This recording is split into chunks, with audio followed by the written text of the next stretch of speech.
All right, I want to show you how to figure out where the base is on a three-dimensional object. So let's start with square pyramid. And on the square pyramid, the name actually tells you what the base is. It's a square on the bottom there. Okay, so I'm going to kind of draw that out, color this in. That is our base. Now the height on a square pyramid, it actually comes from the center of that square and straight up. That's the height of your pyramid. Now let's look at this triangular prism. In a triangular prism, it also tells you what the base is, and that's a triangle, but there are two of them. So you actually have two bases, and they are parallel to each other. Okay? And sometimes this confuses people because you think of the base as being on the bottom. Well, that's not the case, obviously, in this example. So then I'm going to show you the height is the distance between the two bases. So in this case, it's right there.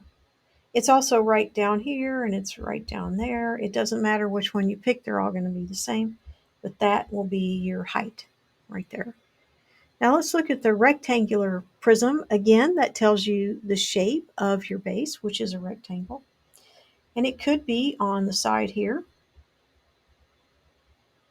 or this one. It could also be on the front, and then that back piece in there. Or it could be the bottom, which is somewhere in there. And then the top is the piece that's parallel. Okay? Oh, I forgot to color this guy in. Because the base in a three-dimensional object is a two-dimensional object. So that does need to be colored in. Okay.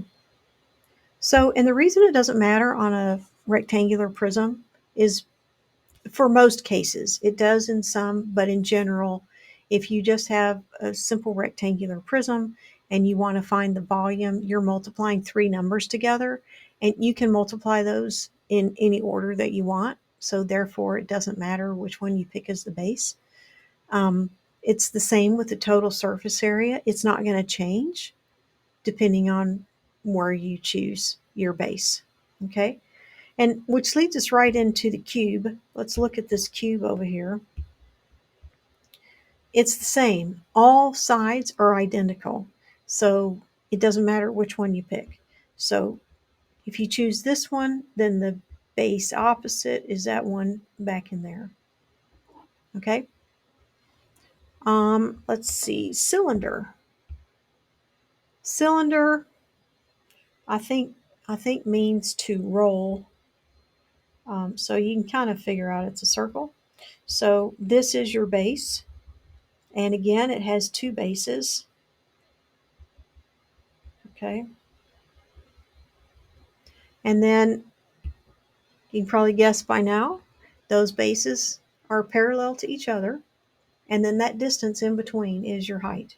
So this is your height right here. Okay. And the last one is the cone, which is the base is a circle. Let's fill that in. And now the height of a cone is from that center of that circle straight up, or straight to that point. I say up, in this case it's down, but you're going right to that point, and that is your height. So I'll be going into more detail as I talk about each one of these and finding the volume and the surface area. So, but I hope this helps until then, and I'll see you in the next one.